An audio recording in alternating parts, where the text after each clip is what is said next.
Right now, above your head, there's a bullet the size of a mountain travelling through the darkness. It should hit us, but it won't. It will end its journey in the gravity well of a distant giant. Tonight, we're going to look at the true king of our solar system, Jupiter. When you see it through a telescope or just as a bright point in the sky, it looks peaceful, almost silent. We marvel at its storms and its size. But here's what most people don't realize. Jupiter isn't just a planet. It's the reason we are alive. For billions of years, it has acted as a massive gravitational vacuum cleaner, steering catastrophic asteroids away from Earth or swallowing them whole. By the end of this journey, you're going to understand the mechanics of this invisible shield, and you'll never look at that gas giant the same way again. You won't just see a planet, you'll see a guardian. If you are ready to dive into the story of our silent protector, a quick like or subscribe would mean the world to me. Now get comfortable, relax, and let's begin. Right now, at this very moment, there are objects moving through the darkness above you. Some are small, no larger than a grain of sand.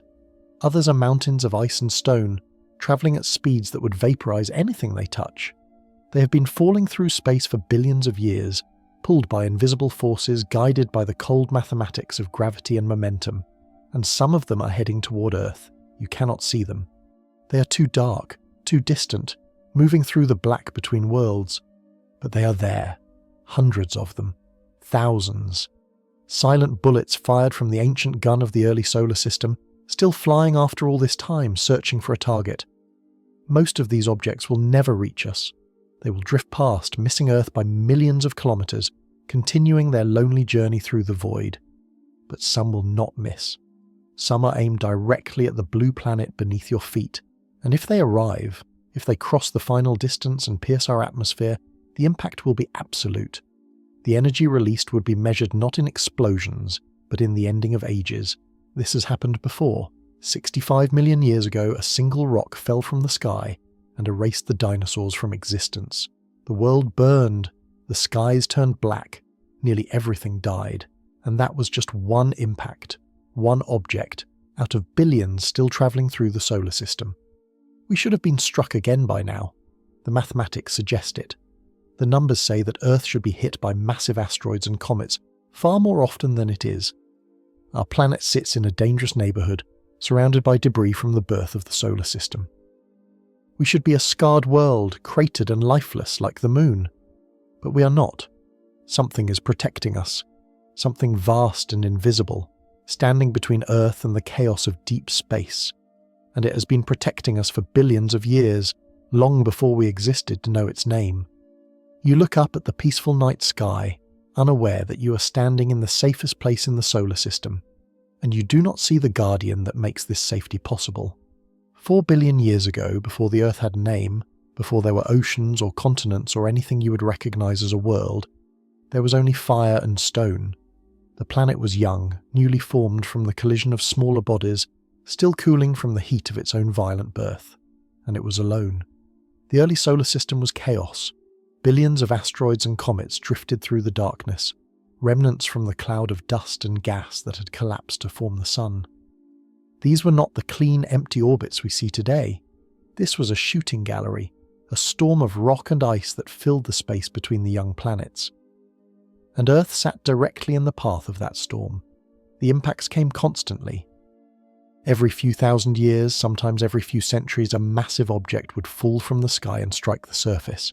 Each impact released more energy than every nuclear weapon ever built, detonating simultaneously. The ground would liquefy. Shock waves would ripple across the entire planet. Mountains of molten rock would be thrown into the atmosphere, raining back down as liquid fire. There was no life yet. Nothing could survive this. The surface was a battlefield where worlds collided and shattered, over and over for hundreds of millions of years. If you could have stood on that ancient Earth, you would have seen a sky filled with streaks of light, incoming threats that never stopped coming. The horizon would glow red from distant impacts, the air itself hot enough to burn. This was the Late Heavy Bombardment, a period of relentless violence that lasted longer than the entire history of human civilization. The moon still bears the scars. When you look up at the full moon and see the dark patches, those ancient Maria, you are looking at the frozen record of that era. massive impacts that cracked the lunar surface and flooded the craters with molten rock. The Moon was struck thousands of times. And Earth was struck far more. The young planet should have been destroyed. The constant barrage should have prevented anything from forming, any ocean from cooling, any atmosphere from settling. Earth should have remained a dead, molten ball of the rock, perpetually reset by each new impact, never given the time to become anything more. But something changed. Slowly, over millions of years, the bombardment began to ease. The number of impacts decreased. The storm of debris began to thin, not because the objects disappeared, but because something was removing them. Something was sweeping the inner solar system clean, catching the asteroids and comets before they could reach Earth. A guardian was taking its place in the outer darkness, and the Earth, for the first time since its formation, was given the gift of peace. The violence did not end completely, but it slowed. And in that slowness, in those quiet millions of years between impacts, something impossible happened. Life began. Beyond the orbit of Mars, far past the asteroid belt that marks the boundary between the rocky inner worlds and the frozen outer realm, there is a giant. You cannot see it with your naked eye most nights, but it is there. Always there, 5 times farther from the sun than Earth, suspended in the cold darkness, a world so massive that it does not orbit the sun in the way we think of orbits. The sun and Jupiter orbit each other, locked in a gravitational dance between titans. Jupiter is not a planet in the way Earth is a planet. It is something else entirely, a failed star, some astronomers call it, though that description falls short of the truth. Jupiter is a colossus made of hydrogen and helium, the same elements that burn in the heart of the sun. If it had been just 80 times more massive, it would have ignited. Nuclear fusion would have sparked in its core, and our solar system would have 2 suns instead of 1. But Jupiter did not reach that threshold. It remains dark, a giant that never became a star. But its size alone makes it extraordinary. You could fit 1,300 Earths inside Jupiter's volume. If you placed it on a cosmic scale, Jupiter would weigh more than twice as much as all the other planets combined. Saturn, Uranus, Neptune, Earth, Mars, Venus, Mercury, and all their moons, all the asteroids and comets and dust in the solar system, all of that together would still be lighter than Jupiter standing alone. This mass gives Jupiter something that Earth does not have. It gives Jupiter gravity so powerful that it warps the fabric of space itself for millions of kilometers in every direction.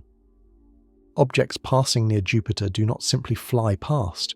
They are caught, pulled, their trajectories bent by invisible forces that reach out like enormous hands, grabbing anything that comes too close. And this is why we are still here. Jupiter sits in the outer solar system like a net stretched across the darkness. It does not move toward threats. It does not need to. Its gravity is so immense that it changes the path of comets and asteroids, while they are still millions of kilometers away. Objects that should have fallen toward the inner planets are pulled off course. Some are flung out of the solar system entirely, accelerated to such high speeds that they escape the sun's grip and drift into interstellar space.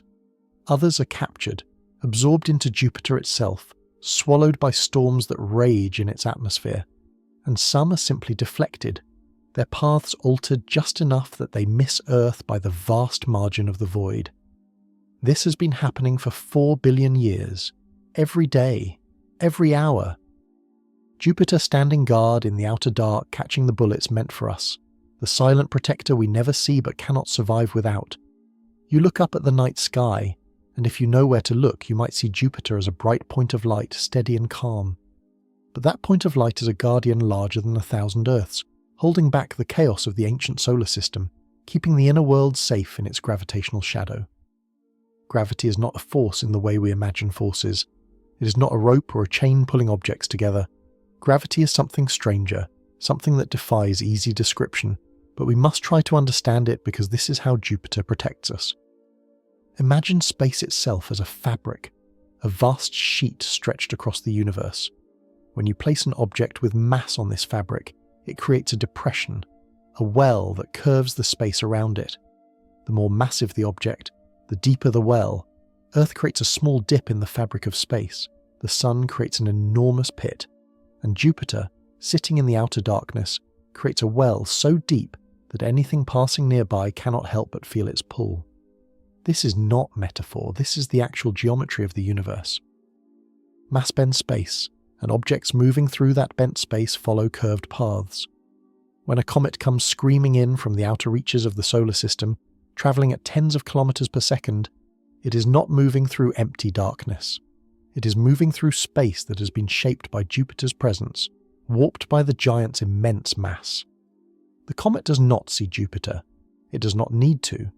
The curvature of space itself guides the comet's path, bending its trajectory long before the two objects come close to each other. From millions of kilometres away, Jupiter's gravitational well begins to pull, changing the comet's velocity by fractions of a degree. Those fractions accumulate, the path curves, and what should have been a straight line toward Earth becomes an arc that swings wide, missing the inner planets entirely. This happens constantly.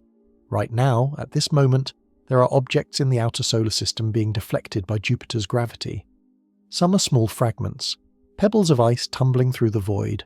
Others are mountains, massive bodies that could end civilizations if they struck Earth. Jupiter catches them all, or at least most of them. Its gravitational reach extends for tens of millions of kilometers in every direction, an invisible sphere of influence that no object can cross without being affected. The mathematics are elegant but overwhelming. Jupiter's gravity creates what astronomers call a gravitational cross-section, a region of space where incoming objects are far more likely to be captured or deflected than to pass through undisturbed. This cross-section is nearly 600 times larger than Jupiter itself. The planet may be huge, but its gravitational influence is enormous beyond measure, a net cast wide across the outer solar system, and this net is always there. It does not sleep. It does not weaken. For 4 billion years, Jupiter has stood in the same orbital path, its mass unchanging, its gravity relentless. Generation after generation of comets have come in from the dark between worlds, and generation after generation have been caught, turned aside, flung back into the void or absorbed into Jupiter's storms. We live inside this protected zone, this gravitational shadow where the chaos of the ancient solar system cannot easily reach. The Earth drifts through space in relative peace, shielded by a giant we barely notice, a guardian that asks nothing in return for its eternal watch. You cannot see the net. You cannot touch it or measure it with any instrument you possess. But it is there, woven from the curvature of space itself, stretched between Earth and the darkness beyond, holding back the flood. In July of 1994, astronomers watched something that had never been witnessed before. A comet, broken into 21 fragments by Jupiter's tidal forces, slammed into the giant planet over the course of 6 days. Each impact released energy equivalent to millions of nuclear bombs. Dark scars appeared in Jupiter's atmosphere, wounds so large that Earth could have fit inside them. These scars remained visible for months, bruises on the face of our guardian. But here is what matters. That comet, before Jupiter tore it apart and absorbed it, was travelling on a path that could have brought it toward the inner solar system. It could have been us. If Jupiter had not been there, if its gravity had not caught that ancient ball of ice and rock, the fragments might have continued inward, toward Mars, toward Earth. Instead, Jupiter took the impact, 21 strikes in 6 days, and Earth remained untouched, orbiting peacefully on the other side of the Sun, unaware of what had been prevented. This was not an unusual event. It was simply the first time we had telescopes powerful enough to watch it happen in real time. Jupiter has been absorbing impacts like this for billions of years. The astronomers who studied those collisions calculated the odds, ran the mathematics backward through time, and realized something disturbing. Without Jupiter, Earth would be struck by massive comets roughly 1,000 times more often than it currently is. 1,000 times! Think about what that means. The asteroid that killed the dinosaurs struck Earth 65 million years ago. It was a singular catastrophe, an event so rare that life had flourished for hundreds of millions of years before it happened. But if Jupiter did not exist, impacts of that scale would occur every few tens of thousands of years. Civilizations would never have time to form. Complex life would be reset constantly, knocked back to simple cells over and over again, never given the millions of years of peace needed to evolve into anything more. There are other examples, though we do not always see them. Small asteroids pass through the inner solar system regularly, and many of them have trajectories that bring them close to Earth. Too close. Astronomers track these objects, calculate their paths, and occasionally they find something troubling. An asteroid that should intersect Earth's orbit, that should arrive at exactly the moment when our planet is passing through that same point in space. But then something changes. The asteroid's path shifts, bent by gravitational influences from the outer solar system. Jupiter's pull, subtle but persistent, alters the trajectory by just enough. A few thousand kilometers, a few hours of difference, and the asteroid passes by, missing Earth by a margin that feels far too narrow. We do not know how many times this has happened. We have only been watching the sky with modern telescopes for a few decades, but the mathematics suggest it happens often. Jupiter is constantly adjusting the paths of objects in the solar system, creating a complex web of gravitational interactions that keeps most threats away from the inner planets. Some objects are flung outward, exiled to the frozen edges of the solar system. Others are pulled into Jupiter itself, and a few are simply nudged, pushed into orbits that no longer threaten Earth. You are alive because of these deflections. Your ancestors survived because comets that should have struck the Earth were turned away by a giant planet you can barely see. Every generation of humans, every species that ever walked this planet, every ocean that ever formed, and every forest that ever grew, all of it exists because Jupiter has been standing guard in the outer darkness for 4 billion years. The night sky seems peaceful because Jupiter makes it peaceful. The silence you hear when you look up at the stars is not natural. It is the silence of a battlefield where most of the bullets have been caught before they could reach you. If you could travel to Jupiter and descend through its clouds, you would see the scars, not everywhere, not covering every surface, but scattered across the face of the giant, dark marks where objects from the void have struck and left their mark. These are not ancient craters like the ones on the Moon. Jupiter has no solid surface to remember impacts for billions of years. Its wounds are temporary, written in atmosphere and storm, fading over months or years as the planet's constant winds reshape its face. But the scars appear often enough that we have learned to watch for them. Amateur astronomers, looking through backyard telescopes, have discovered fresh impact marks on Jupiter. Dark spots that were not there the week before, suddenly visible against the pale bands of cloud. Each spot represents a collision, an object from deep space that travelled for millions of years only to meet its end in Jupiter's atmosphere. These impacts are not gentle. When a comet or asteroid strikes Jupiter, it penetrates deep into the gas giant's upper layers, releasing energy that would vaporize cities. The explosion creates a plume of superheated material that erupts back into space, visible from Earth as a brief flash of light. Then the debris falls back, spreading across thousands of kilometers, creating those dark scars that mark the impact site. Jupiter wears these scars the way a shield wears the dents from deflected blows. Each mark is a testament to something that did not reach us. Every impact on Jupiter is an impact that Earth did not suffer. The giant absorbs the violence meant for the inner worlds, taking the strikes in our place, its massive atmosphere dissipating energies that would have been catastrophic if released on our fragile planet. The most famous of these scars appeared in 1994, those 21 dark wounds left by the fragmented comet. But there have been others.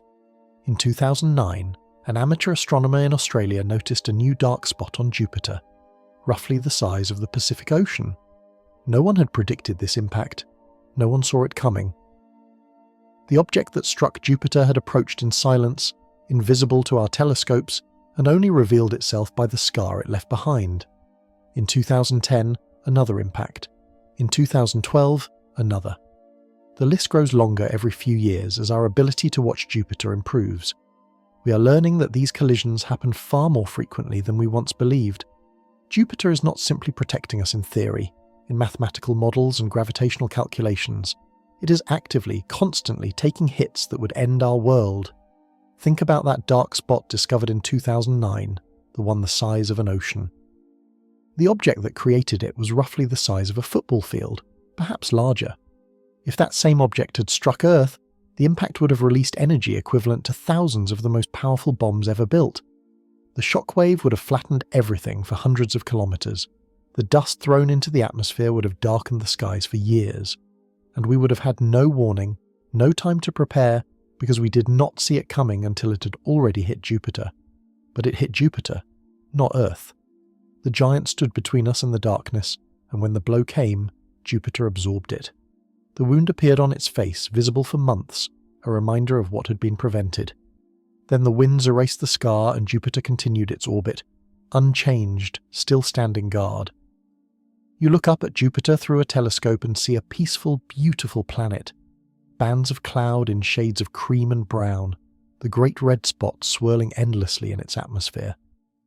But those clouds hide impacts, collisions that happen while you sleep, violence absorbed by a world so large that even explosions the size of continents fade away like bruises healing on ancient skin.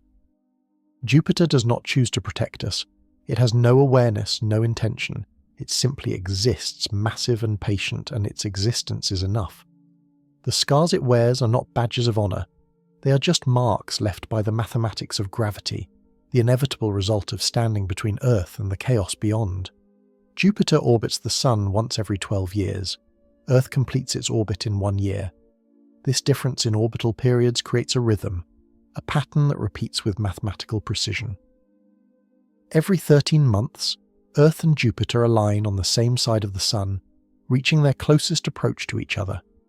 Then they drift apart as Earth races ahead in its faster orbit, and the distance between them grows.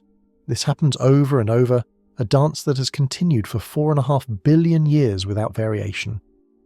But this is not a random dance. The distances involved, the speeds, the timing of each alignment, all of it creates a specific geometric relationship that keeps Earth in what astronomers call the habitable zone. Not just the habitable zone of temperature and liquid water, but the gravitational safe zone where Jupiter's protection is strongest. Earth orbits at 150 million kilometers from the Sun. Jupiter orbits at 780 million kilometers. This ratio, this specific spacing between the planets, determines how effectively Jupiter can shield Earth from incoming threats. If Jupiter were closer, its gravitational influence would be too strong, destabilizing Earth's orbit, pulling us into a more elliptical path that would make life impossible. If Jupiter were farther away, its protection would weaken, and more objects would slip past its gravitational net to strike the inner planets. The spacing is perfect. Not designed, not intentional, but refined by billions of years of gravitational interactions. In the early solar system, the planets did not orbit where they orbit now. They migrated, pushed and pulled by each other's gravity, settling into positions where their mutual influences balanced. Jupiter moved inward from where it formed, then migrated back outward, swept along by interactions with the disk of gas and dust that surrounded the young Sun. This migration carved paths through the Asteroid Belt, clearing out most of the debris that once filled the space between Mars and Jupiter. And Earth, locked in its own gravitational relationship with Jupiter, settled into an orbit that keeps it perpetually in the sweet spot. Close enough to benefit from Jupiter's protection, far enough to avoid being disrupted by its enormous mass. The mathematics work out with frightening precision. If Earth's orbit were just 5% larger or smaller, the protective effect would diminish significantly. If Jupiter's orbit had stabilized just 10% closer or farther from the Sun, we would be exposed to far more impacts. This choreography extends beyond simple distance. The alignment of Earth and Jupiter also matters, the angle at which they meet during each closest approach. When the two planets align, Jupiter's gravity creates a slight tug on Earth, a force so small that you would never feel it but large enough to matter over millions of years. These tugs accumulate, stabilizing Earth's axial tilt, preventing our planet from wobbling chaotically like Mars. That stable tilt gives us regular seasons, predictable climate patterns, the consistency that life needs to thrive. There are other players in this dance. Saturn orbits beyond Jupiter, and its gravitational influence affects Jupiter's orbit, which in turn affects Earth. Venus orbits between Earth and the Sun, its presence creating subtle resonances that help lock our orbit into its current stable configuration. All of these planets are connected, each one pulling on all the others, creating a complex web of gravitational relationships that has kept the solar system stable for billions of years. But Jupiter is the anchor. Its mass dominates the outer solar system, and its position relative to Earth creates the foundation upon which our safety rests. The other planets fine-tune the arrangement, but Jupiter provides the fundamental protection. Remove Jupiter from the solar system, and the entire choreography collapses. Earth's orbit would remain stable, but the shield would vanish. The asteroids and comets that Jupiter catches or deflects would continue inward, striking the inner planets with frequencies that would make complex life impossible. You're standing on a planet that orbits at exactly the right distance, at exactly the right speed, in exactly the right alignment with a giant guardian. This is not design. This is the result of chaos organizing itself over unimaginable spans of time, billions of years of gravitational interactions that filtered out every unstable configuration until only this one remained. You exist because the mathematics worked out, because the dance found its rhythm, because Earth and Jupiter settled into an arrangement that protects fragile life from the violence of the void. Imagine Earth without Jupiter. Strip away that distant guardian, erase it from the solar system, and watch what happens to our world over the next 4 billion years. This is not difficult to model. Astronomers have run the simulations, removed Jupiter from the equations, and let the mathematics play out across deep time. What they found is disturbing. Without Jupiter's gravitational shield, the bombardment that shaped early Earth would never have ended. The comets and asteroids that fill the outer solar system would continue to rain down on the inner planets, striking Earth roughly 1,000 times more frequently than they do in our reality. Not once every 100 million years, but once every 100,000 years. Again and again and again, without pause, without mercy. Each major impact would reset the clock. Life might begin in the oceans, simple cells dividing in warm tidal pools, the first fragile chemistry of biology taking hold in the water. Then an asteroid would fall from the sky. The oceans would boil, the atmosphere would fill with vaporized rock, everything would die, sterilized by heat and violence, and the process would have to start over from the beginning. This would happen hundreds of times, thousands of times. Every time life reached a certain level of complexity, every time organisms began to diversify and spread across the planet, another impact would arrive and wipe the slate clean. Complex life requires stability, long periods of peace where evolution can experiment, where random mutations can accumulate and new forms can emerge. But without Jupiter, Earth would never have that peace. The planet would be trapped in an endless cycle of birth and extinction, life emerging and being destroyed before it could become anything more than single cells. There would be no dinosaurs in this world, no forests, no fish in the oceans, no insects in the air, no mammals crawling up from the ashes of the age of reptiles. Just bacteria, perhaps, simple organisms clinging to life in the brief intervals between apocalypses. And even that might be too optimistic. Some of the impacts would be so severe that they would strip away the atmosphere entirely, leaving Earth as dead as Mars, a frozen rock with no protection from the radiation of space. You would not exist in this world, neither would anything else you recognize as life.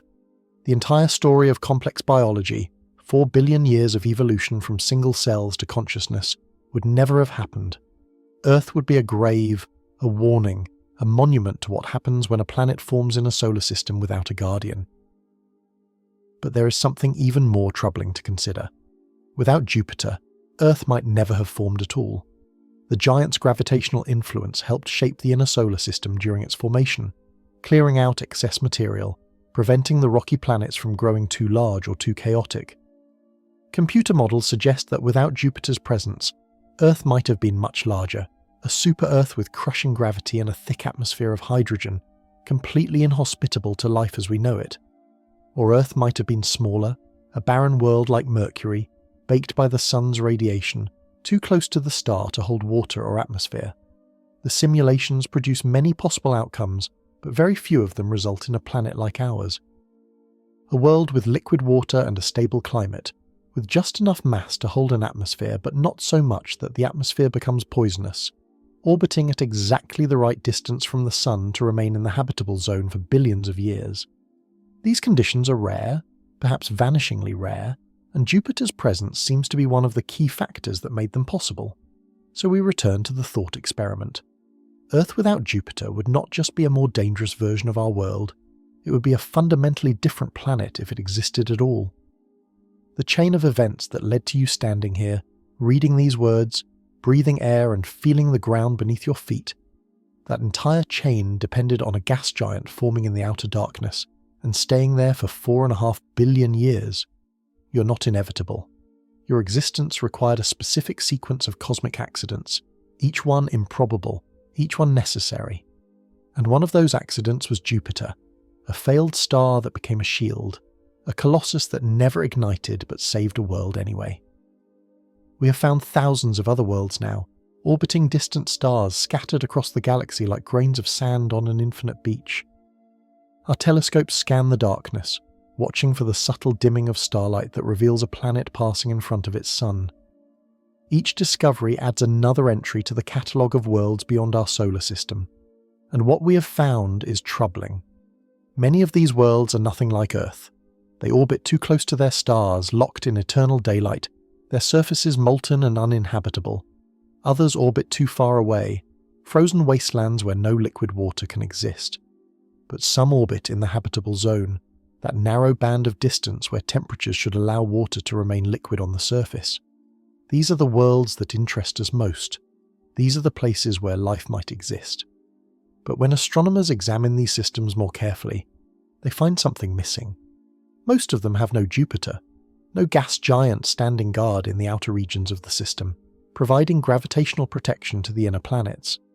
The architecture of these solar systems is different from ours, chaotic, unstable, with giant planets migrating inward toward their stars or ejected entirely into interstellar space during the violent early years of formation. The rocky planets in these systems are exposed. They orbit in shooting galleries where asteroids and comets rain down constantly, just as they did on early Earth before Jupiter's protection took hold. But in these systems, the bombardment never ends. There is no guardian to clear out the debris, no massive planet to catch or deflect the incoming threats. The impacts continue for billions of years, sterilizing any world that might have harbored life. We have observed systems where giant planets exist, but they orbit in the wrong places. Hot Jupiters, we call them, gas giants that have migrated inward until they circle their stars in orbits closer than Mercury orbits our Sun. These worlds provide no protection to rocky planets because they have abandoned the outer system entirely, leaving the inner worlds exposed to the same chaotic bombardment that should have destroyed Earth.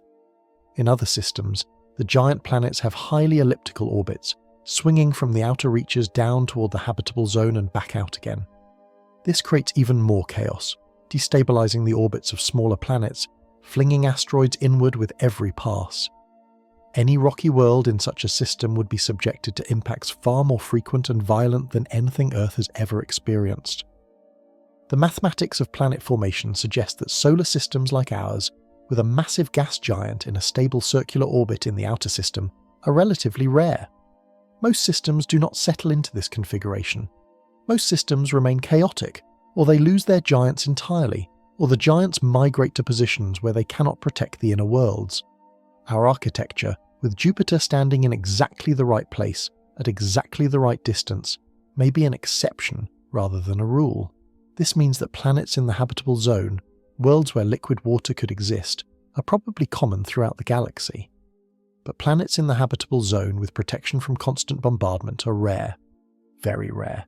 The combination of conditions needed to allow complex life to evolve, not just the right temperature and the right chemistry, but also the right gravitational guardian in the right orbit, that combination may exist on only a tiny fraction of potentially habitable worlds. We are searching for life beyond Earth, listening for radio signals, looking for chemical signatures in the atmospheres of distant planets. But most of the worlds we find are silent, dead. Sterilized by impacts, or frozen or burned, or simply unlucky in the architecture of their solar systems. The galaxy may be filled with worlds that had the potential for life, but never received the protection needed to realize that potential. You live on one of the few exceptions, one of the quiet places, one of the rare worlds where the chaos of formation settled into a configuration that allows fragile life to persist for billions of years without being reset by catastrophe. The other systems are still out there, still forming, still churning with violence. But you are here, in the peaceful shadow of a giant, on a planet that won the cosmic lottery simply by having Jupiter form in the right place at the right time. 4.5 billion years ago, a cloud of gas and dust collapsed under its own gravity. This was not unusual. Clouds collapse all the time throughout the galaxy, forming new stars and new solar systems in a process that has repeated billions of times since the universe began. Most of these collapses produce ordinary results. A star ignites. Planets form. The system settles into whatever configuration the mathematics of gravity and momentum allow. And then nothing remarkable happens. The system continues, empty and silent, for billions of years until the star dies. But in one cloud, in one collapse among billions, something different happened. The disk of material surrounding the young star organized itself in a specific way. Rocky planets formed in the inner region, close to the warmth of the new sun. Gas giants formed farther out, in the cold where ice could condense and accumulate. And one of those gas giants, a ball of hydrogen and helium that almost became a star itself, settled into an orbit at exactly the right distance. Not too close, not too far, exactly where it needed to be to protect the inner worlds without disrupting them. This was not planned. There was no intelligence guiding the process, no cosmic architect arranging the planets for maximum habitability. It was pure chance, the random result of millions of collisions and gravitational interactions during the chaotic first 100 million years of the solar system's formation. If Jupiter had formed 10% closer to the Sun, its migration inward would have continued, and it would have become a hot Jupiter, abandoning the outer system and leaving Earth exposed. If Jupiter had formed 10% farther away, its gravitational protection would be too weak, and the bombardment of Earth would continue at catastrophic levels. If Jupiter had been slightly less massive, its gravity would not be strong enough to clear the outer system of debris. If it had been slightly more massive, its gravitational pull would destabilize Earth's orbit entirely. The margins are terrifyingly narrow. The range of configurations that produce a solar system like ours, with a habitable world protected by a stable guardian, is vanishingly small compared to all possible outcomes. And yet it happened. The cloud collapsed, the disk formed, the planets migrated, and somehow, through pure accident, through the blind mathematics of gravity playing out across millions of years, everything settled into a configuration that allows you to exist. You're reading these words because a gas giant formed in the right place 4.5 billion years ago. That is how fragile this is. That is how improbable your existence truly is. Not just your individual life, not just your species, but the entire chain of evolution from single cells to consciousness depended on Jupiter being where it is right now, orbiting the Sun at 780 million kilometers, massive enough to protect but not massive enough to destroy. Every ancestor you ever had, every human who ever lived, every animal that ever walked the Earth, all of it existed because Jupiter caught the bullets meant for us. Every thought you have ever had, every moment of joy or sorrow or wonder, all of it happened in the shadow of a cosmic accident so improbable that we still do not fully understand how it occurred. This is not a story of design or purpose. This is a story of chance. The universe does not care about you. It does not care about Earth or life or consciousness. The universe is vast and cold and operates according to physical laws that have no room for intention.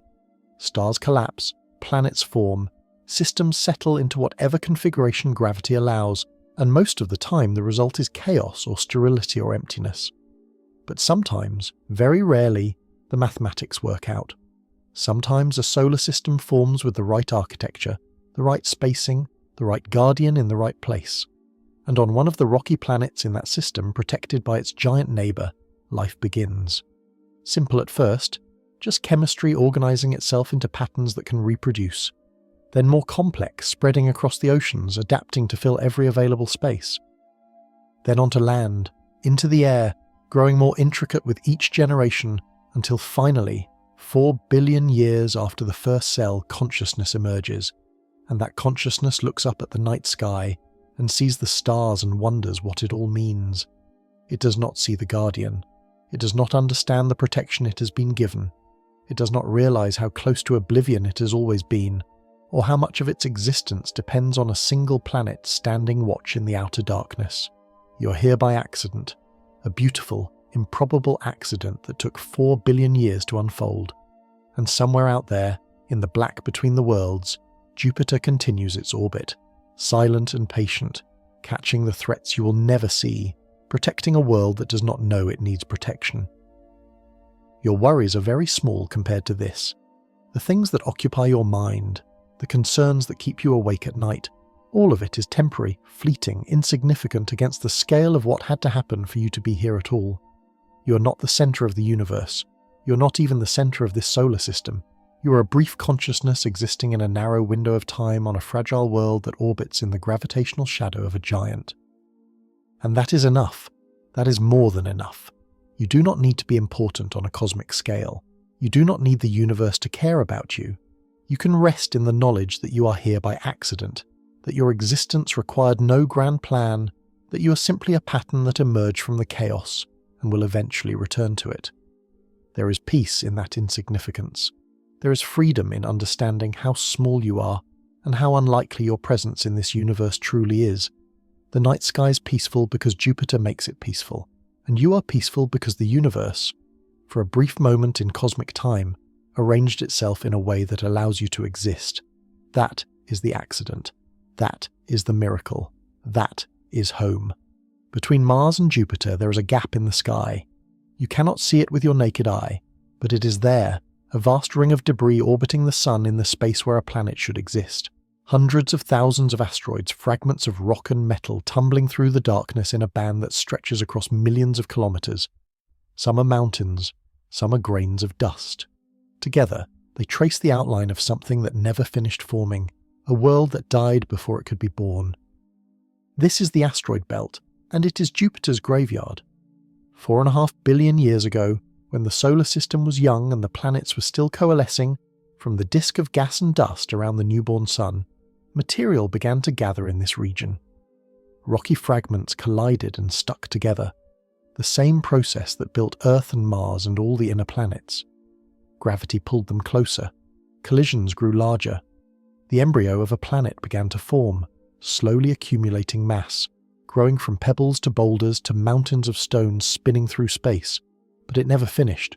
Jupiter was forming at the same time, farther out in the cold darkness beyond the belt, and Jupiter was enormous.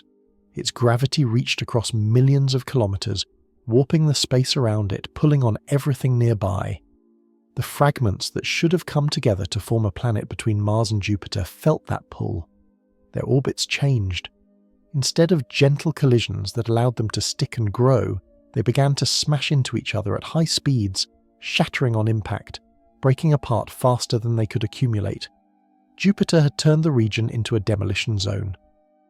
Its gravitational influence stirred the asteroid belt into chaos, accelerating the fragments to velocities that made construction impossible.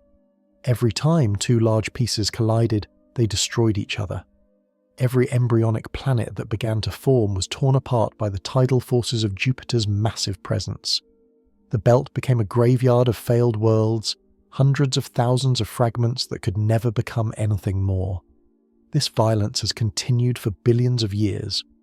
Right now, at this moment, asteroids are colliding in the belt, grinding each other into smaller and smaller pieces. The largest remaining object is Ceres, a dwarf planet barely a quarter the size of the Moon. It is the sole survivor, the only fragment massive enough to pull itself into a sphere under its own gravity. Everything else is rubble.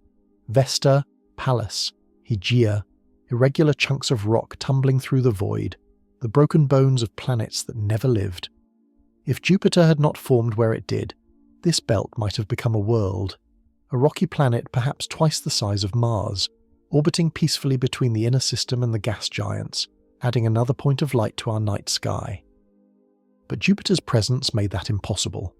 The same gravitational power that protects Earth from comets prevented this planet from forming, scattering its building blocks across millions of kilometers, leaving only fragments where a world should be.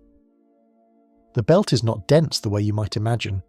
If you could fly a spacecraft through it, you would see mostly emptiness, vast distances between the asteroids, darkness broken only occasionally by a tumbling rock catching the distant sunlight. The asteroid belt of science fiction, crowded and dangerous, does not exist. The real belt is sparse, lonely, a minefield spread so thin that most of the space is void. But the danger is still there. These fragments do not stay in the belt forever. Jupiter's gravity continues to pull on them, and occasionally an asteroid's orbit will change, tipping inward toward the Sun, crossing the paths of the inner planets. Some of these asteroids pass near Earth. A few have struck us. The asteroid that killed the dinosaurs 65 million years ago probably came from the belt, knocked loose by a collision or gravitational perturbation, sent falling toward the inner solar system on a trajectory that would eventually intersect with Earth. The belt is both shield and threat. It absorbs impacts that might otherwise strike the inner planets, catching comets that fall inward from the outer system, breaking them apart in collisions before they can reach Earth. But it also releases its own fragments, sending them toward us on timescales of millions of years, creating the very danger Jupiter was supposed to prevent. You're looking at the cost of protection. Jupiter saved Earth from the bombardment of the outer system, but to do so it had to destroy a world. The asteroid belt is the price we never knew was paid, the planetary corpse that bought our safety. Every fragment orbiting in that gap is a reminder that Jupiter's power is not gentle. It does not discriminate between threats and innocence. It simply exerts force, massive and relentless, and everything in its gravitational reach is shaped by that force, whether it survives or shatters. The planet that never formed had no name. It existed only as potential, as fragments that might have come together if Jupiter had been smaller or farther away, or if the timing had been different. But the mathematics did not work out that way. Jupiter formed exactly where it did, and the world between Mars and the giant was sacrificed before it could begin. You orbit the Sun on a planet that survived only because another did not. The rubble between the worlds is the evidence of that ancient violence, the debris field of creation and destruction happening simultaneously, shaping the solar system into the configuration that allows you to exist. The belt is a scar, a permanent mark left by forces so vast that planets are nothing more than variables in equations of gravity and time. Beyond Jupiter, deeper in the frozen darkness where sunlight arrives weak and pale, there is another giant. You know it by its rings, those bright bands of ice that make it the most recognizable planet in the solar system. Saturn, the jewel of the outer worlds, beautiful and distant, orbiting the Sun once every 29 years. It is smaller than Jupiter, lighter, less massive, but still enormous by any measure you can comprehend. You could fit 760 Earths inside Saturn's volume, and its gravity reaches across millions of kilometers, shaping the space around it just as Jupiter does. Saturn is the second guardian, the outer sentinel standing watch beyond Jupiter's position. Together, these two giants create a defensive depth that single guardians cannot provide. When a comet falls in from the Oort Cloud or the Kuiper Belt, travelling on a trajectory that brings it toward the inner solar system, it must pass through two zones of gravitational influence, first Saturn, then Jupiter.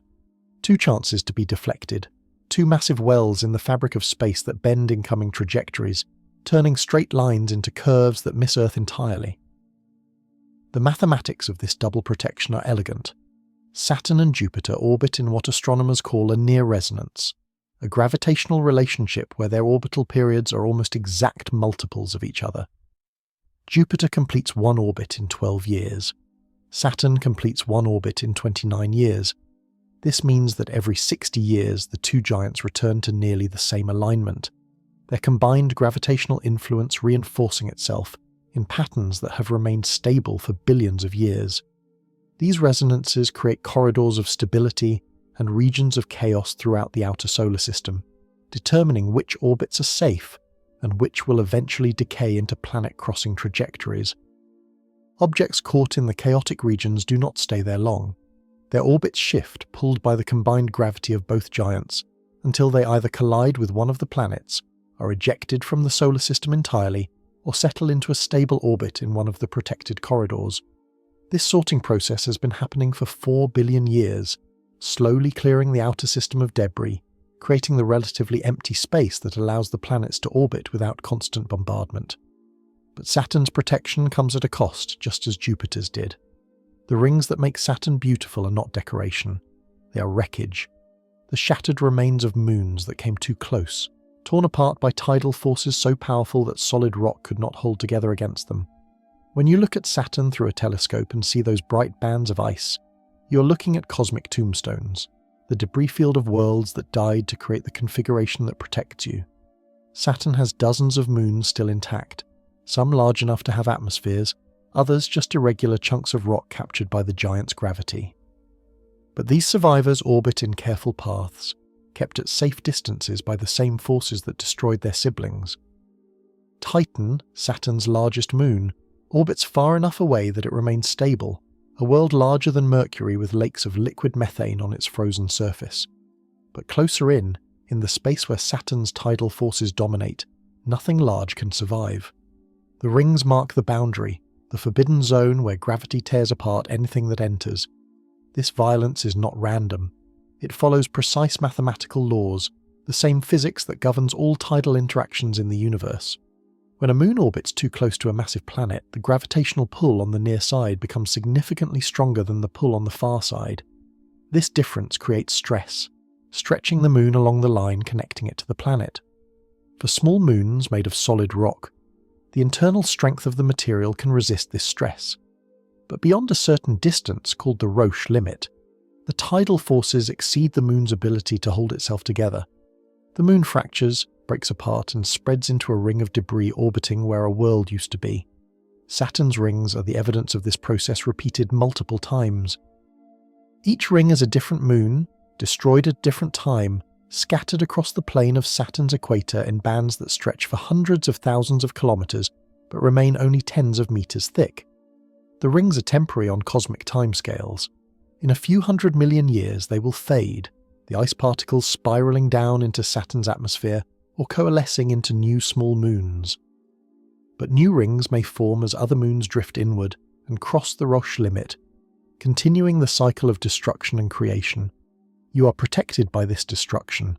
Saturn standing beyond Jupiter creates redundancy in the defense of Earth, a backup system that catches threats the inner giant might miss. The two planets work together without intention or awareness, their orbital resonances creating zones of stability that keep the inner solar system calm. Every comet deflected by Saturn is one less threat for Jupiter to handle. Every asteroid caught in Saturn's gravity is one less fragment that might someday strike Earth. The night sky shows you only the surface of this protection.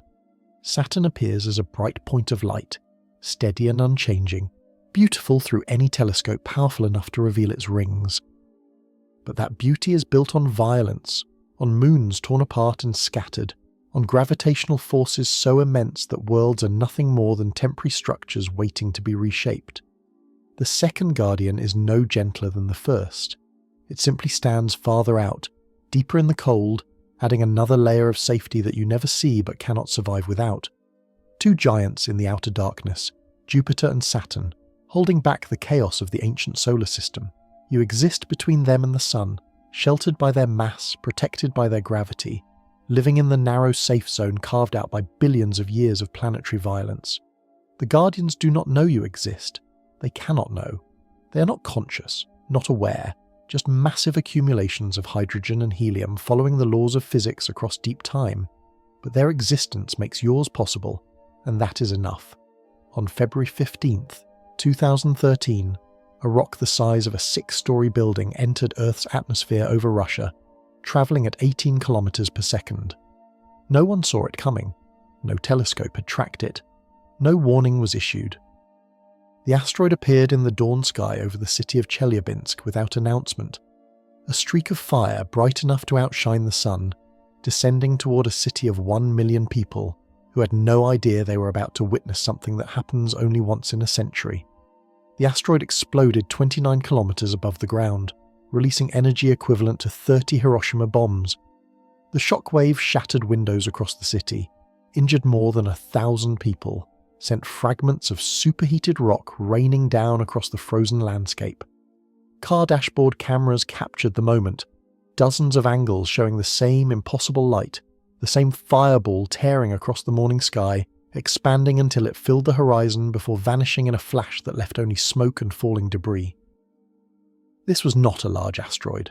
By cosmic standards, it was nothing, barely 20 meters across. A pebble compared to the mountain-sized objects that Jupiter catches every year. But it was large enough to injure 1,000 people, large enough to destroy a city if the angle of entry had been different, if it had struck the ground instead of exploding in the air, and it reached Earth because Jupiter missed it. Or because Jupiter's protection, as vast as it is, cannot catch everything. The mathematics are sobering. Asteroids the size of the Chelyabinsk object strike Earth roughly once every 60 years. Larger ones, rocks 100 meters across that could level entire metropolitan areas, strike once every 1,000 years. Mountain-sized asteroids that could end civilization strike once every few 100,000 years. And objects large enough to cause mass extinctions, the kind that killed the dinosaurs, strike once every 100 million years on average. These are just averages, statistical estimates based on crater counts and orbital surveys. The next impact could happen tomorrow, or it could be 1,000,000 years from now. Probability does not care about our plans. We have been lucky, extraordinarily, impossibly lucky. In the entire span of recorded human history, only a handful of significant impacts have occurred, and most struck in remote areas where few people lived. The Tunguska event in 1908, when an asteroid exploded over Siberian wilderness, flattening 80 million trees across 2,000 square kilometers, but killing no one because the region was uninhabited. The Chelyabinsk impact over a major city that somehow injured thousands but killed none. These are not the impacts that end worlds. These are warnings, small reminders that Jupiter's shield has gaps, that protection is not absolute. But here is what should terrify you. We discover most of these near-miss asteroids only after they have already passed. Small rocks, dark and fast, approaching from the direction of the Sun where our telescopes cannot see them, crossing Earth's orbit hours before we occupy that same point in space. Astronomers find them in the data days later, calculating backward to realize how close we came, how narrow the margin was. Hundreds of kilometers, sometimes less. A few hours of difference in timing, a few degrees of angle, and the asteroid would have struck us instead of passing by in silence. In 2019, an asteroid the size of a football field passed between Earth and the Moon, closer to us than many satellites, and we discovered it only 24 hours before closest approach. In 2020, another asteroid, smaller but still dangerous, passed within 3,000 kilometers of Earth, and we noticed it only after it was already gone. The list grows longer every year as our detection systems improve, not because more asteroids are coming, but because we are finally beginning to see how many threats pass us by, how often we survive by accident, by the mathematics of trajectories playing out in our favor one more time. Jupiter catches most of the large ones, the civilization-ending mountains of rock that would sterilize the planet if they struck. But Jupiter cannot catch everything. The smaller asteroids, the ones that slip through the gravitational net, the ones approaching from angles that Jupiter's gravity cannot deflect. These are the threats we face now. Not extinction, perhaps, but catastrophe. A major city destroyed, millions dead, infrastructure collapsed, the kind of impact that changes history without ending it. You are alive right now because none of these impacts have found you yet. Because the Chelyabinsk asteroid exploded in the air instead of striking the ground. Because the Tunguska object fell in empty wilderness instead of over Moscow or London. Because the dozens of near misses catalogued in the last decade all missed by enough. The margins are terrifying when you see them in numbers, when you realize how many times we have come within hours or kilometers of devastation. The sky is not as peaceful as it appears. Right now, there are asteroids approaching that we have not discovered yet. Dark rocks tumbling through space on trajectories that might intersect our orbit next month or next year or next decade. Some of them will miss. Some will be deflected by Jupiter's distant gravity, their paths bent just enough to carry them past Earth into the emptiness beyond. But some will not miss. Some will slip through every layer of protection, natural and technological, and strike without warning, just as they have struck before, just as they will strike again.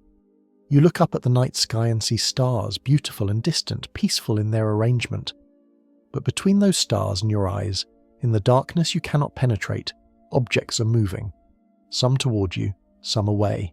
And you will not know which is which until the moment they arrive, until the light appears in the sky, and the mathematics of trajectory finish playing out, determining whether this is the day your luck runs out or whether you survive to see another dawn in the shadow of the guardians who protect you, as well as they can but cannot protect you perfectly. You cannot stop an asteroid with your hands. You cannot see one coming with your naked eyes. For most of human history, we have been completely blind to the threats falling toward us from space, living under a sky we could not read, protected only by Jupiter's distant gravity and our own extraordinary luck. But that is beginning to change. For the first time in 4 billion years, one species on one planet has decided to open its eyes and look for the danger before it arrives.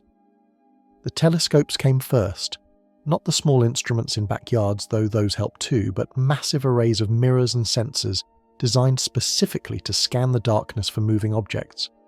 The Pan-STARRS Observatory in Hawaii, the Catalina Sky Survey in Arizona, the Atlas system that watches the entire visible sky every night, comparing each image to the previous night's data, searching for anything that moved, anything that was not there before. These are humanity's first attempt at a warning system, our crude technology trying to do what Jupiter does naturally with its immense gravity, catching threats before they become catastrophes. The mathematics are daunting. To find an asteroid, you must photograph the same patch of sky multiple times over several hours and look for objects that shift position against the background stars. Most of what you find will be satellites or known asteroids already catalogued, but occasionally something new appears, a faint dot of light that was not in the database, moving at speeds and angles that suggest a trajectory intersecting Earth's orbit. When that happens, the telescopes turn to follow it, measuring its position precisely, calculating where it came from and where it is going. The calculations take time.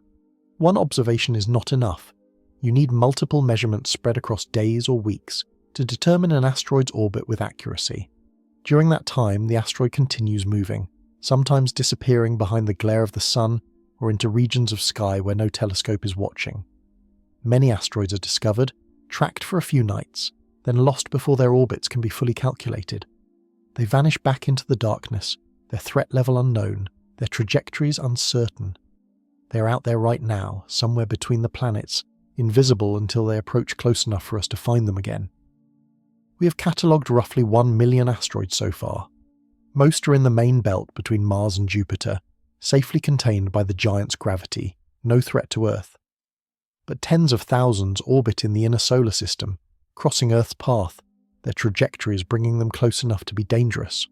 Of these, we have identified and tracked every asteroid larger than 1 kilometre across. These are the civilization killers, the mountain-sized rocks that would end human society if they struck. And the good news, the only good news in this entire accounting, is that none of them are aimed at us. Not in the next century, probably not in the next 1,000 years. But below 1 kilometre, below the threshold of total extinction, our catalogue becomes incomplete. We have found perhaps half of the asteroids larger than 140 metres, rocks big enough to destroy a city or trigger tsunamis that would kill millions. The other half remain undiscovered, dark objects tumbling through space, their orbits unknown, their threat level unmeasured. Some of them will pass harmlessly. Some will be deflected by Jupiter or caught in the gravitational fields of other planets. And some will slip through every layer of protection and strike Earth without warning, just as the Chelyabinsk asteroid did in 2013. So we are building better systems, faster telescopes with wider fields of view, infrared sensors that can detect the faint heat signature of asteroids invisible to optical instruments, space-based observatories that can watch from angles impossible on Earth's surface, seeing objects approaching from the direction of the sun where ground-based telescopes are blinded. The data flows into computers that calculate millions of orbital trajectories, projecting each asteroid's path decades into the future, searching for intersections with Earth's orbit, assigning probability values to each potential impact. This is not a solution. This is barely even a beginning.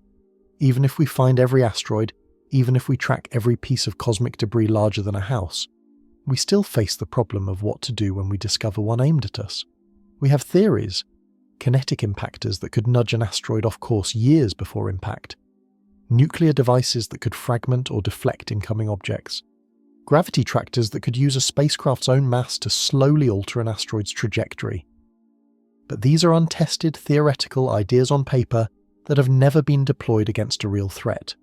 You're living in the first generation that even knows the threats exist, the first humans who look up at the sky, with instruments powerful enough to see the rocks falling toward them.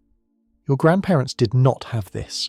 Your ancestors lived and died without any knowledge of the cosmic shooting gallery surrounding Earth, protected by Jupiter's gravity and pure chance, surviving because they were lucky, not because they were prepared.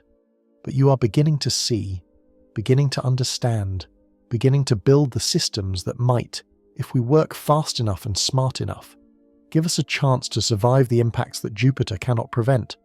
The guardians in the outer darkness are still there, Jupiter and Saturn standing watch, catching most of the threats before they reach the inner solar system. But we are no longer entirely dependent on them. We are opening our eyes, building our own warning systems, learning to see the danger coming. It is crude work, imperfect, incomplete, but it is the first step toward taking responsibility for our own survival in a universe that has protected us for billions of years but cannot protect us forever.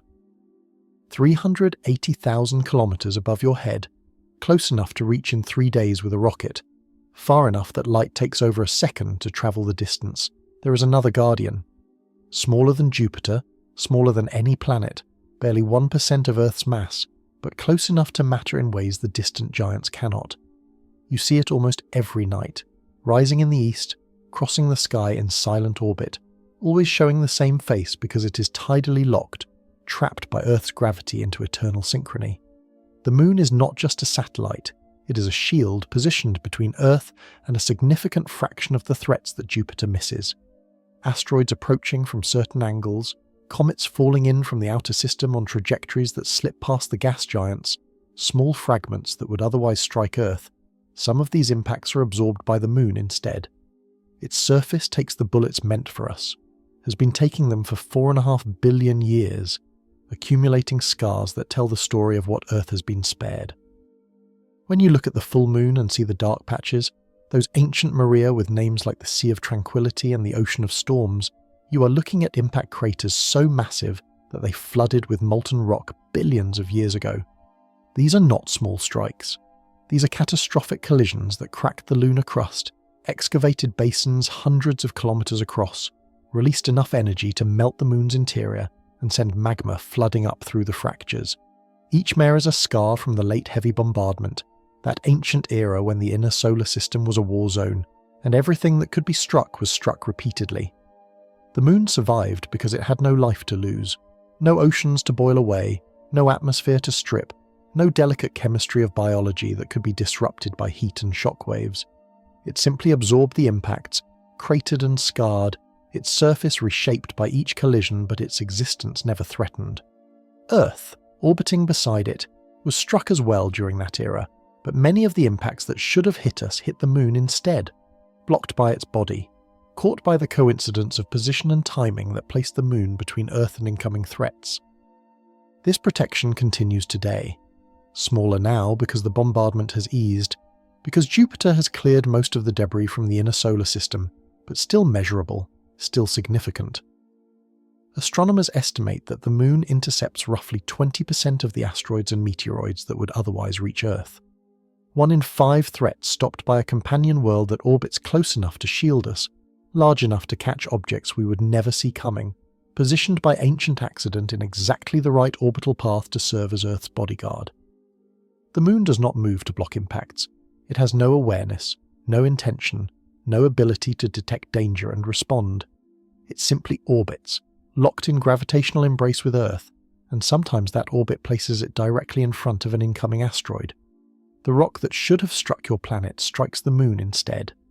Another crater forms, too small for you to see from Earth without a telescope, another mark added to the millions already covering the lunar surface, and you survive, unaware that anything happened, protected by proximity and mathematics. The craters are everywhere on the moon, thousands visible to the naked eye.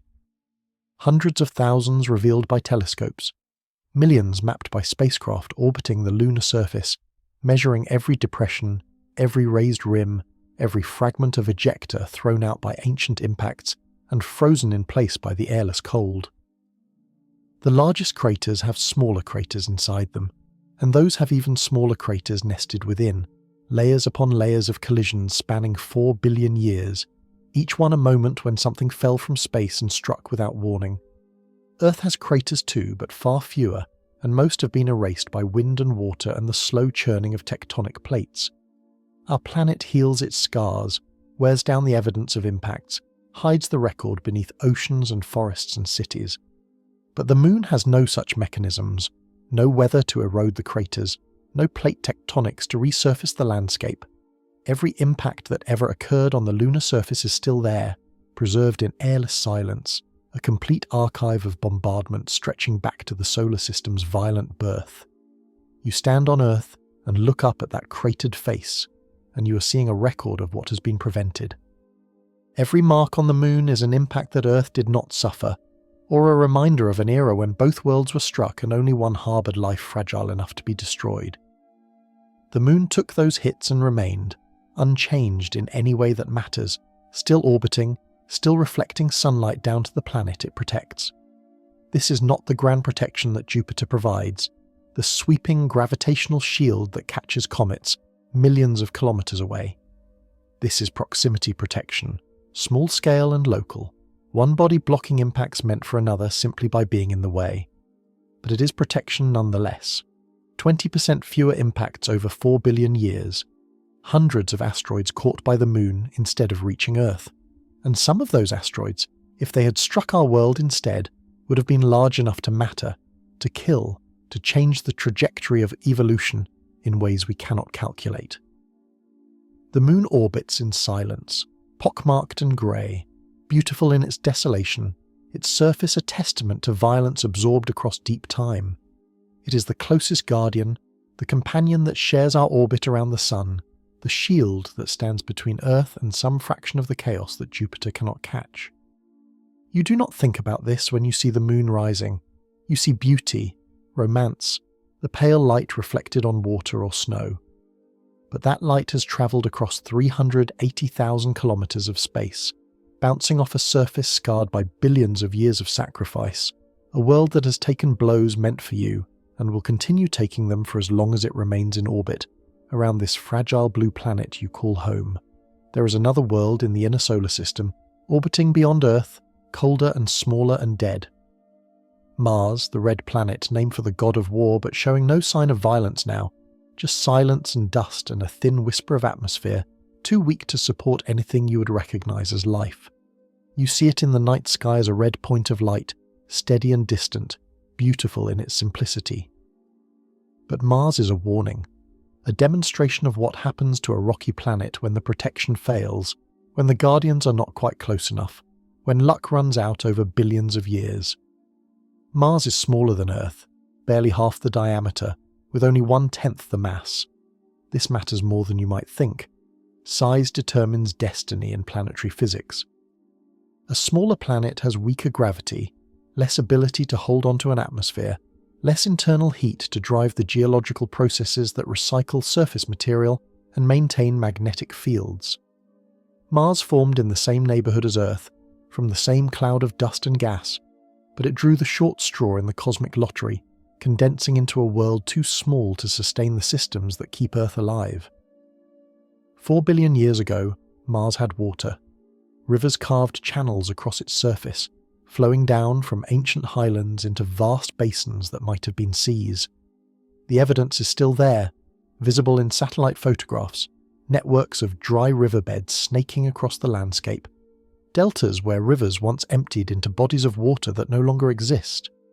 The planet was warmer then, protected by a thicker atmosphere, possibly harbouring simple life in those ancient oceans, single cells dividing in Martian water, just as they did in Earth's seas. But Mars had no large moon like Earth does, no nearby companion to absorb impacts and stabilise its rotation. And more critically, Mars orbits farther from Jupiter than Earth does, positioned at the outer edge of the protective zone where the giant's gravitational shield is weakest. The asteroids and comets that Jupiter deflected away from Earth often curved outward into trajectories that brought them toward Mars instead. The red planet became a secondary target, absorbing impacts that the inner worlds avoided, struck again and again by objects that should have been caught but slipped through the net. Each major impact stripped away more of the atmosphere. The shock wave would propagate around the entire planet, heating the thin air, accelerating molecules to escape velocity, blowing chunks of the atmosphere off into space. Mars's weak gravity could not hold on. Slowly, over hundreds of millions of years, the bombardment eroded the atmosphere layer by layer, molecule by molecule, until almost nothing remained. The pressure dropped, the temperature fell. The water that once flowed across the surface froze or evaporated, escaping into space or seeping down into the crust to become buried ice. The planet's magnetic field failed as well, though this may have happened for unrelated reasons. the result of Mars's core cooling too quickly to maintain the dynamo that generates planetary magnetism. Without a magnetic field, Mars became vulnerable to the solar wind, high-energy particles streaming out from the Sun that Earth's magnetic field deflects, but Mars could not. These particles struck the upper atmosphere directly, stripping away more gas, accelerating the loss that impacts had begun. Today, Mars is a desert. The atmospheric pressure at the surface is less than 1% of Earth's, too thin to support liquid water, too weak to provide any meaningful protection from radiation or impacts.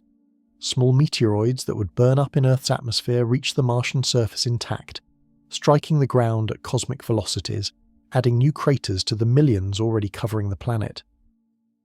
The bombardment never truly ended on Mars. It continues at a reduced rate, but without atmospheric protection, even small objects cause significant damage. The surface is frozen, locked in temperatures that rarely rise above freezing even at the equator during summer. The ice caps are made of frozen carbon dioxide and water, seasonal deposits that expand and contract with the Martian year, but never melt completely. The rivers are gone. The oceans are gone. If life ever existed there, it is extinct now, or hiding deep underground where liquid water might still exist in geothermal pockets, far from the dead surface. This is what Earth would become without Jupiter, without the Moon, without the specific configuration of guardians that keeps our world protected. Mars shows you the alternative timeline, the path our planet would have followed if the cosmic dice had rolled differently during the solar system's formation. A world with potential, with water and atmosphere and the chemistry needed for life, but too small and too exposed to maintain those gifts against the relentless violence of space. You look at Mars through a telescope and see a cautionary tale written in rust-red dust. The planet orbits peacefully now, its catastrophic era mostly past, but it remains dead, a monument to what bombardment can do when protection is insufficient. Earth sits closer to Jupiter, shielded more effectively, blessed with a large moon and stronger gravity, lucky in every way that matters. But the margin is narrow. We orbit in a safer position than Mars, but not a perfectly safe position. Never perfectly safe. The red planet turns in the darkness beyond our orbit, cold and silent, its surface scarred by impacts that continue even now, its thin atmosphere offering no resistance to the rocks that fall from space. Mars is what happens when the Guardians are not quite close enough, when a planet forms in the wrong place at the wrong time with the wrong size. It is a warning floating in our sky, visible on clear nights, reminding us that protection is not guaranteed, that Earth's safety is contingent on factors we did not choose and cannot control, and that the difference between a living world and a dead one can be measured in the simple mathematics of distance and mass and luck. Beyond Neptune, beyond the orbit of Pluto, beyond the last scattered objects that still catch faint sunlight and reflect it back toward Earth, there is a boundary.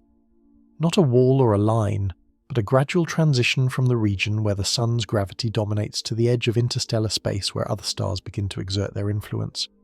This boundary is so distant that light from the Sun takes more than a year to reach it, so far that a spacecraft travelling at the speed of Voyager would need 30,000 years to cross it.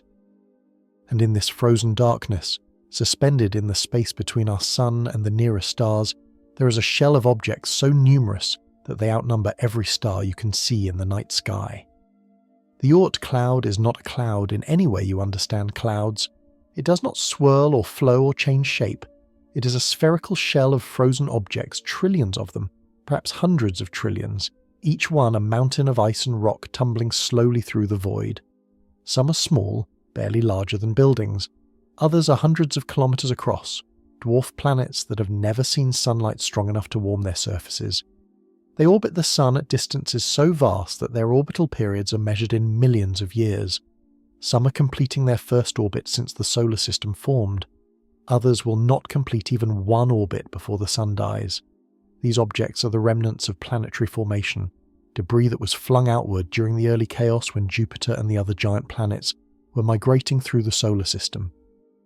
Gravitational interactions during those first 100 million years accelerated these fragments to such high velocities that they escaped the inner system entirely, climbing out of the Sun's gravitational well until they reached the outer boundary, where the Sun's influence is barely stronger than the pull of passing stars.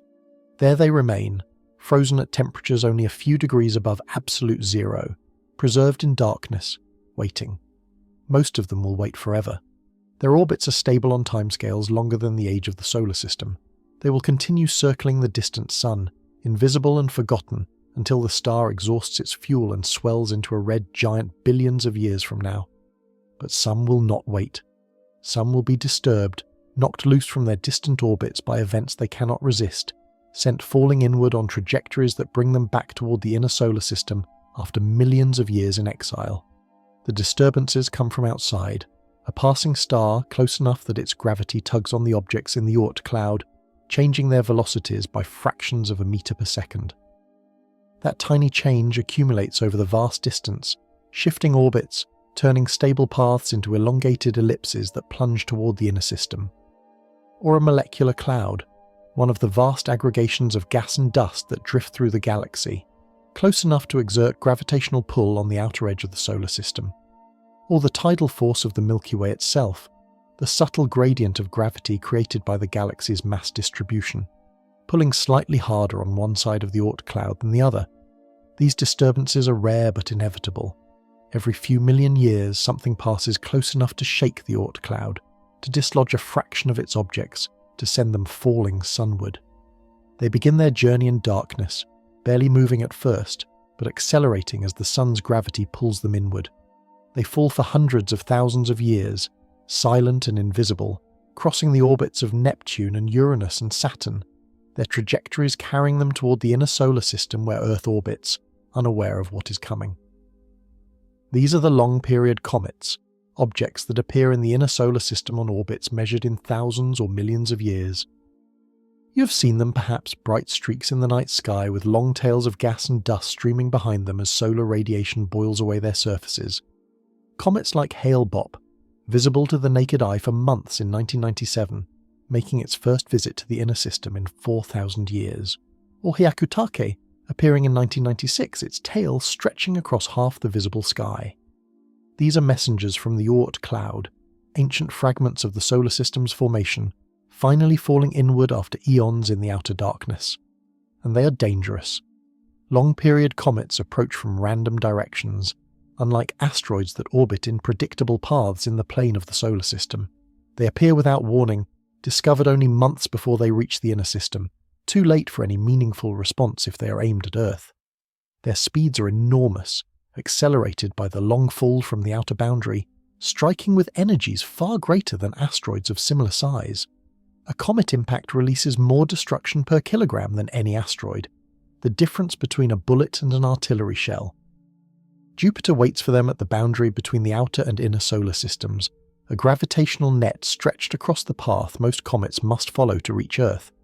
Many are caught, their trajectories bent away from the inner planets, flung back out into the darkness or captured into shorter period orbits around the giant.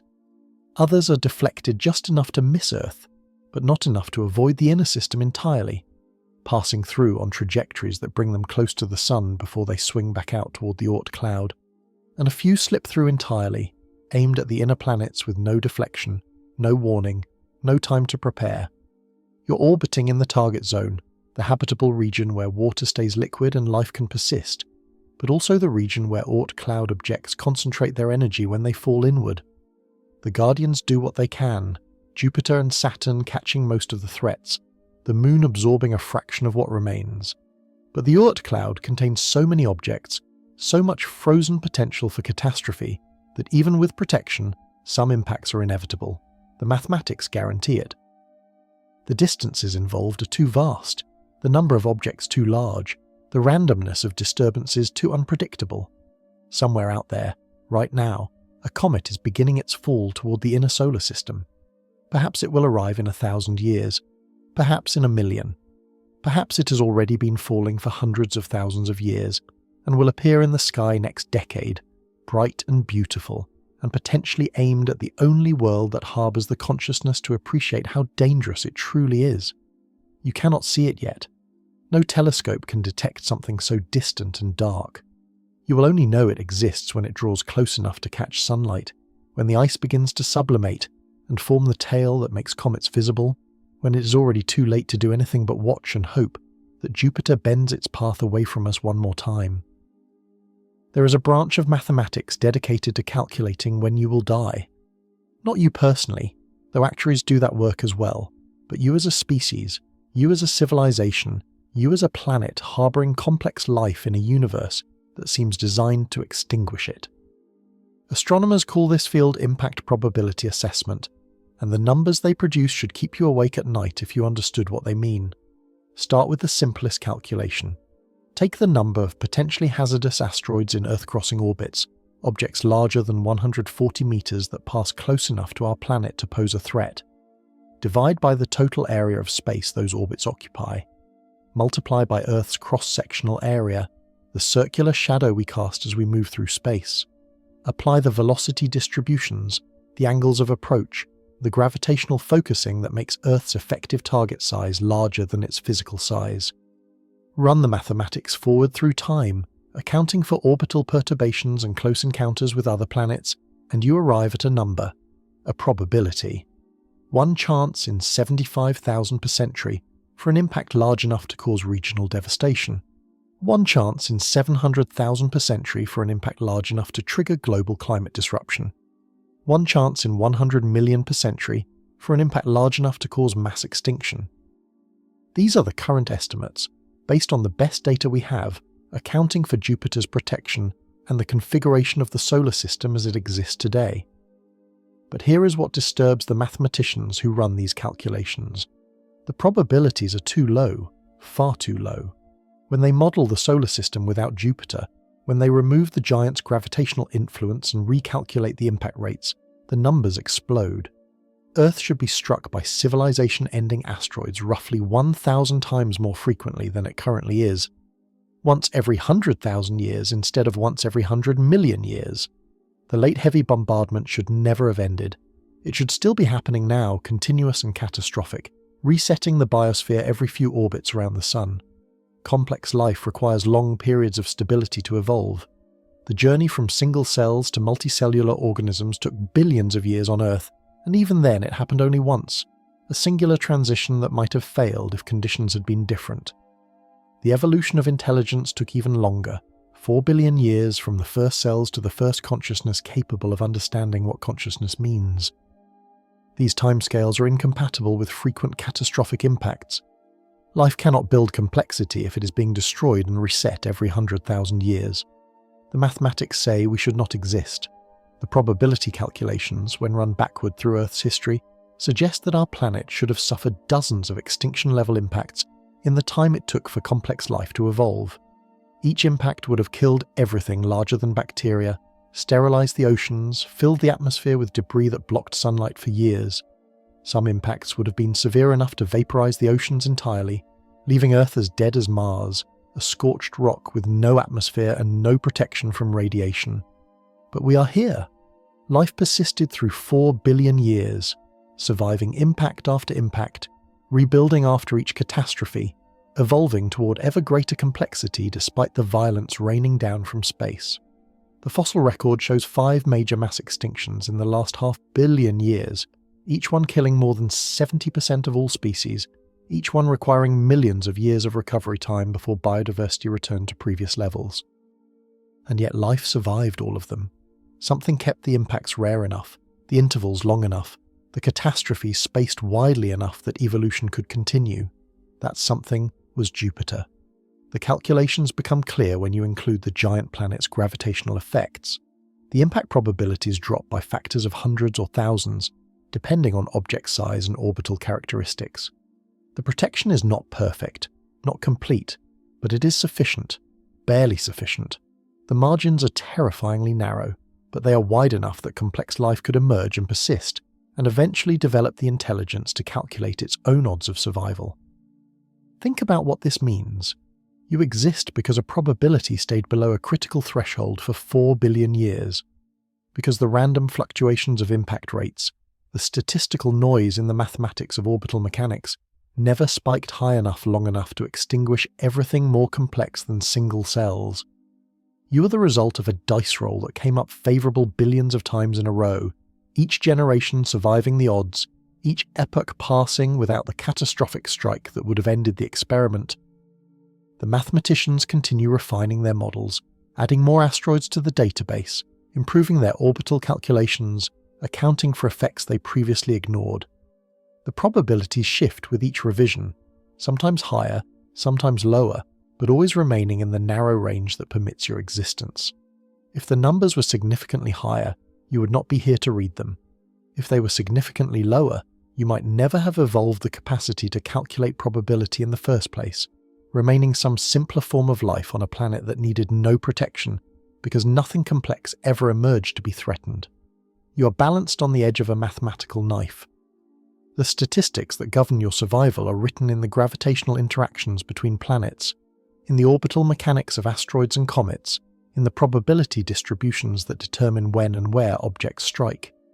These are not human concepts. They existed before humans, before life, before Earth itself. They are fundamental to how the universe operates, cold equations that care nothing for your survival, but happen to produce results that allow it. Every day you survive is another data point in the probability distribution, another confirmation that the mathematics continue working in your favour. The calculations say impacts are rare enough that you will probably live your entire life without witnessing a catastrophic strike. Probably. The word carries weight when you understand what it means. Not certainly, not guaranteed, just probably. A high percentage but never 100%, never absolute safety. Just odds favourable enough that you can afford to think about other things, to live as if the sky is not a threat, to ignore the mathematics that determines whether your species continues or ends. 5 billion years from now, the sun will begin to die. Not suddenly, not with violence, but through the slow exhaustion of hydrogen fuel in its core, the inevitable consequence of nuclear fusion burning for timescales longer than you can comprehend. The core will contract, the outer layers will expand, the sun will swell into a red giant growing larger and hotter, its surface extending outward past the orbit of Mercury, past Venus, reaching toward Earth with heat that will vaporize oceans and melt continents and strip away the atmosphere that has protected life for billions of years. You will not be here to see this. Neither will your species, your descendants, any form of life recognizable as descended from Earth's current biosphere. 5 billion years is time enough for evolution to erase everything you know and replace it with forms so alien you would not recognize them as life. Or perhaps life on Earth will end long before then, extinguished by some other catastrophe, an impact that finally slips through Jupiter's protection, a supervolcano, a gamma ray burst from a dying star, any of the countless ways a planet can die before its sun kills it. But the sun's death is certain. The timeline is fixed by the mathematics of stellar evolution, equations that govern how stars burn and how long they can sustain fusion before the fuel runs out. Our sun is middle-aged now, roughly halfway through its main sequence lifetime, stable and consistent, providing the steady energy that life requires. But stability is temporary in the universe. Everything changes given enough time, and 5 billion years is enough time for the sun to transform from the gentle warmth that allows life to exist into a bloated monster that sterilizes its inner planets. Earth will die first. The expanding sun will push the habitable zone outward, past Mars, perhaps as far as Jupiter's current orbit. Earth will be inside that deadly boundary, exposed to temperatures that boil rock, that turn the atmosphere into plasma, that reduce mountains to vapor. Some models suggest Earth will be consumed entirely, swallowed by the sun's outer layers as they expand. Other models suggest Earth will survive as a burned cinder, orbiting inside the red giant's atmosphere, a dead world stripped of everything that made it recognizable, but still technically in orbit, still technically existing in some minimal sense. Jupiter will survive. Its orbit is far enough out that the expanding sun will not reach it, though the increased radiation will heat its atmosphere and change the chemistry of its clouds. The giant will continue orbiting, unchanged in any fundamental way, still massive, still generating its gravitational field, still bending space around it for millions of kilometers in every direction. But there will be nothing left to protect. The inner planets will be gone or dead, sterilized by heat, their atmospheres stripped away, their surfaces molten or vaporized. The protection that Jupiter has provided for 4.5 billion years will become meaningless. The asteroids and comets will still be there, still orbiting, still being deflected by Jupiter's gravity. but there will be no fragile life in the inner system to benefit from that deflection. No oceans to protect, no biosphere to preserve, just dead rocks circling a dying star, and a giant planet continuing its watch over nothing, its purpose extinct even as it persists. This is the endpoint of all protection, not failure, not the one impact that slips through and ends everything, but obsolescence. The Guardian outlasting what it guards, continuing to exist long after its role becomes irrelevant. Jupiter will orbit the red giant sun for millions of years after Earth dies, perhaps billions, depending on how the sun's mass loss affects orbital mechanics. Eventually the sun will shed its outer layers entirely, collapsing down to a white dwarf, a dense remnant no larger than Earth, but containing most of the sun's original mass. Jupiter will still be there, orbiting the white dwarf in darkness, its atmosphere frozen, its storms stilled, no longer heated by a sun strong enough to maintain the convection that drives its weather. But still present, still massive, still generating gravity, still technically protecting the inner system, even though there is nothing left in the inner system worth protecting. The Guardian will persist in a solar system that no longer needs guardians, a monument to a role that became extinct billions of years before the planet itself dies. You are living in the era when the protection matters, when Earth still harbours life, when the biosphere still requires shielding from the chaos of space, when Jupiter's gravitational influence makes the difference between survival and extinction. This era is temporary. It has lasted for billions of years already, but it will not last forever. The sun's evolution guarantees that eventually, no matter how well Jupiter protects us, the inner solar system will become uninhabitable. But 5 billion years is a long time. Long enough for your species to evolve into something unrecognizable, to spread beyond Earth if it can, to find new worlds orbiting other stars, to escape the death of this system entirely. Long enough that worrying about the sun's eventual expansion is like worrying about a threat so distant that it might as well be theoretical. The impacts that could strike tomorrow are more immediate. The asteroids that Jupiter might miss next decade are more relevant. The protection that matters is the protection happening now, not the protection that will become obsolete in billions of years. Jupiter continues its orbit, silent and patient, catching threats you never see, providing safety you never acknowledge, fulfilling a role it never chose and cannot comprehend. It will continue this work for billions of years more, through the entire remaining lifetime of Earth's biosphere, through whatever time your species has left, through the slow approach of the sun's death. The Guardian will outlast everything it protects, a giant planet orbiting in darkness long after the worlds it saved have turned to ash and vapour. This is not tragedy. This is just time, the inevitable progression of stellar evolution, the mathematics of how stars live and die. Everything ends eventually. Planets, stars, galaxies, even the universe itself will end, given enough time, cooling into darkness or collapsing back into singularity. But for now, in this moment, in this brief window of cosmic history when Earth harbours life and Jupiter stands guard, the protection holds. The mathematics work. The Guardian remains at its post, and you exist in the narrow space between the solar system's violent birth and its eventual death, protected by forces you barely understand, surviving by grace of gravitational arrangements you did nothing to create. Somewhere in the galaxy, perhaps in this spiral arm or the next, orbiting a star you could see with a powerful telescope if you knew where to point it, there might be another Earth. Not identical, not a copy, but similar enough. A rocky planet in the habitable zone, with liquid water on its surface, an atmosphere thick enough to support complex chemistry, temperatures that allow organic molecules to form and persist, and perhaps, orbiting that world at just the right distance, there is another Guardian, a gas giant massive enough to catch the comets and asteroids that would otherwise destroy everything, positioned by the same random mathematics that put Jupiter exactly where Earth needed it to be. We are searching for these worlds now.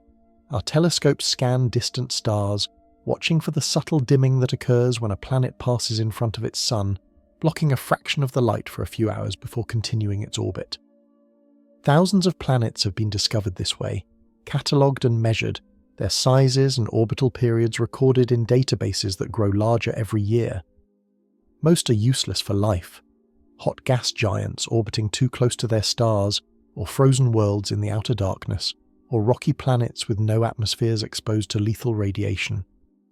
But some orbit in the habitable zone, that narrow band of distance where water stays liquid, where life as we understand it could theoretically exist. The next step is harder. Finding a planet is one thing. Determining whether it harbours life is another. We cannot see these worlds directly, not in any detail that would reveal oceans or continents or cities. They are too far away, too dim, lost in the glare of their parent stars. But we can analyse their atmospheres, if they have atmospheres, searching for chemical signatures that betray the presence of biology. Oxygen in large quantities produced by photosynthesis. Methane alongside oxygen, a combination that should not exist in a sterile world because the two gases react and destroy each other unless something is constantly replenishing them. These biosignatures are what we search for now, as our instruments improve, as we build larger telescopes and more sensitive spectrographs capable of detecting molecules in atmospheres trillions of kilometres away. We have not found them yet. No confirmed biosignature, no oxygen-rich atmosphere around a habitable world, no evidence that life exists anywhere beyond Earth.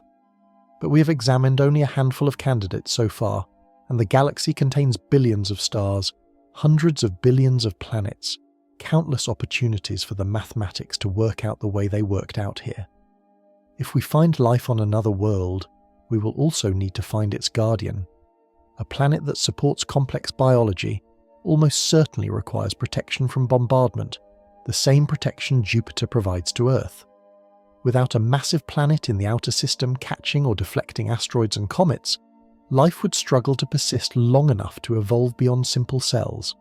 So when we discover that oxygen signature, when we confirm that another world harbours a biosphere, we will immediately look for the gas giant that makes it possible. The architecture of that system will tell us whether their protection is as good as ours, whether they face the same dangers we face, whether their odds of survival are comparable or better or worse. And if we search for centuries and find nothing, if every habitable world we examine is sterile, empty, showing no signs of life despite having the right temperature and the right chemistry, that tells us something as well. It suggests that even with all the right conditions, even with liquid water and stable orbits and guardians in the outer system, life is still vanishingly rare. That Earth is not just lucky but extraordinarily lucky, a statistical anomaly so improbable that billions of other chances have failed where we succeeded. This is the question that haunts astronomers who study exoplanets. Are we common or unique? Is the galaxy filled with life waiting to be discovered, or are we alone, the single instance of biology in a universe that produces mostly sterile rocks orbiting unremarkable stars? The mathematics could support either conclusion. Life might be inevitable given the right conditions, emerging on every habitable world within a few billion years. Or life might require such a specific sequence of accidents, such a narrow range of parameters, that it happens only once per galaxy, or once per cluster of galaxies, or perhaps only once in the observable universe. You are living in the generation that will begin to answer this question. Not completely, not definitively, but the first tentative steps toward understanding whether Earth's story is typical or exceptional. The telescopes are being built. The James Webb Space Telescope, orbiting beyond the Moon, analysing atmospheres of distant worlds. Future observatories even more powerful, designed specifically to detect biosignatures, to search for oxygen and methane and other chemicals that betray the presence of life. Within your lifetime, we might find that signature. Or we might search dozens of candidates and find nothing, pushing the probability of life lower with each sterile world we discover. If we find another living world with its own guardian, it will change everything. Philosophy, religion, our understanding of our place in the cosmos, all of it will shift when we know for certain that we are not alone, that the accident that produced us has happened elsewhere, that the mathematics of protection and survival have worked out favourably on multiple worlds. We will know that Jupiter's role is not unique, that other gas giants are performing the same silent watch around other stars, that guardians are perhaps a common feature of living solar systems rather than a singular miracle. But if we search and find nothing, that changes everything as well. It means Earth is precious beyond any value you can assign, the only known instance of life in a universe filled with empty planets and dead stars. It means the protection Jupiter provides is not just rare but possibly unique, a configuration so improbable that it has happened perhaps only once in the galaxy, perhaps only once in all the billions of galaxies scattered across the observable universe. It means you're not just lucky to be alive, but impossibly lucky, a member of the only species in existence that can look up at the stars and wonder whether anyone is looking back. You orbit a star that is unremarkable, middle-aged and middle-sized, one of hundreds of billions in the galaxy. You live on a planet that formed from the same processes that form every planet, following the same laws of physics, shaped by the same gravitational forces. And yet everything that has happened here, the protection, the stability, the 4 billion years of peace that allowed life to evolve from cells to consciousness, might be unique. Not designed, not chosen, just the result of probabilities playing out across vast numbers of trials until finally, once, everything aligned exactly right. The search continues. Telescopes scanning the darkness, databases growing, more planets discovered every year, more candidates for the spectroscopic analysis that might reveal oxygen, methane, the chemical fingerprints of biology. We are looking for other guardians, other Jupiters standing watch over other Earths, other accidents that produce the same improbable result. Whether we find them or not, the answer will reshape how you understand your existence, your significance, your place in a universe that is either teeming with life protected by distant giants or empty, except for this one world, this one guardian, this one impossible arrangement of planets that allowed you to be here, wondering whether you are common or alone,